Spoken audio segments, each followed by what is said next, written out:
السلام علیکم ناظرین، دلچسپ معلومات سوالن جواباً کی صورت میں آپ کو جو ہے وہ اس ویڈیو میں ملیں گے، اور یہ حصہ ایک ہے اور اس پارٹ نمبر 1 ہے، اور یہ اللہ تعالیٰ کے متعلق آپ جو ہے وہ کوشچن آنسر سیکھیں گے۔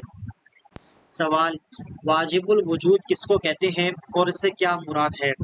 جواب: ذات باری تعالیٰ کو واجب الوجود کہتے ہیں اور اس سے مراد وہ ذات ہے جس کا وجود ضروری ہو۔ سوال: اللہ تعالیٰ کے قدیم اور ازلی ہونے کا کیا مطلب ہے؟ جواب: اللہ تعالیٰ کے قدیم اور ازلی ہونے کا مطلب یہ ہے کہ وہ ہمیشہ سے ہے۔ سوال: اللہ تعالیٰ کے ابدی ہونے سے کیا مراد ہے؟ جواب: اللہ تعالیٰ کے ابدی ہونے سے مراد یہ ہے کہ وہ ہمیشہ رہے گا۔ سوال: علم ذاتی کا کیا معنی ہے؟ جواب: علم ذاتی کا یہ معنی ہے کہ بے خدا کے دیے خود حاصل ہو، یعنی علم ذاتی وہ ہے جو خود بخود حاصل ہو جائے، اور یہ صرف اور صرف اللہ تعالیٰ کی ذات کے لیے خاص ہے، نہ کسی مخلوق کے لیے خاص ہے، نہ کسی اور چیز کے لیے، صرف اور صرف اللہ تعالیٰ کی ذات کے لیے خاص ہے۔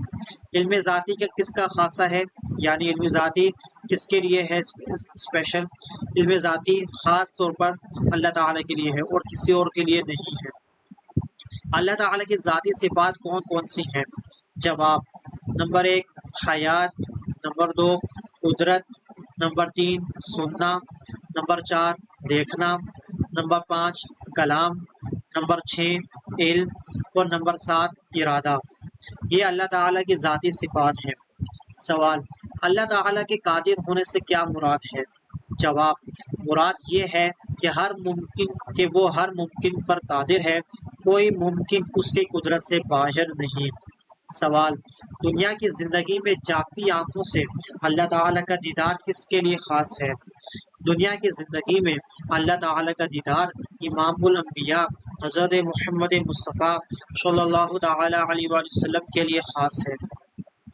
سوال: آخرت میں کسے اللہ تعالیٰ کا دیدار نصیب ہوگا؟ جواب: آخرت میں ہر سنی مسلمان کو اللہ تعالیٰ کا دیدار نصیب ہوگا۔ سوال: کیا اللہ تعالیٰ کی ذات و صفات کے سوا کوئی چیز قدیم ہے؟ جی نہیں، بلکہ اللہ تعالیٰ کی ذات و صفات کے سوا سب چیزیں حادث ہیں، یعنی پہلے نہ تھی پھر موجود ہوئیں۔ تقدیر کا مطلب کیا ہے؟ جواب: ہر برائی اس نے اپنے علم ازلی کے موافق مقدر فرما دی ہے، جیسا ہونے والا تھا، اور جو جیسا کرنے والا تھا اپنے علم سے جانا اور وہی لکھ دیا۔ تو یہ نہیں کہ جیسا اس نے لکھ دیا ویسا ہم کو کرنا پڑتا ہے، بلکہ جیسا ہم کرنے والے تھے ویسا اس نے لکھ دیا۔ مثلا زید کی ذمہ برائی لکھی، اس لیے کہ زید برائی کرنے والا تھا۔ اگر زید بھلائی کرنے والا ہوتا تو وہ اس کے لیے بھلائی لکھتا، تو اس کے علم یا اس کے لکھ دینے نے کسی کو مجبور نہیں کر دیا۔ سوال: کوئی برائی سرزد ہو جانے پر اسے تقدیر کی طرف منسوب کرنا کیسا ہے؟ جواب: برا کام کر کے تقدیر کی طرف نسبت کرنا اور مشیت الہی کے حوالے کرنا بہت بری بات ہے، بلکہ حکم یہ ہے کہ جو اچھا کام کرے اسے من جانب اللہ کہے، اور جو برائی سرزد ہو اسے شامت نفس تصور کرے۔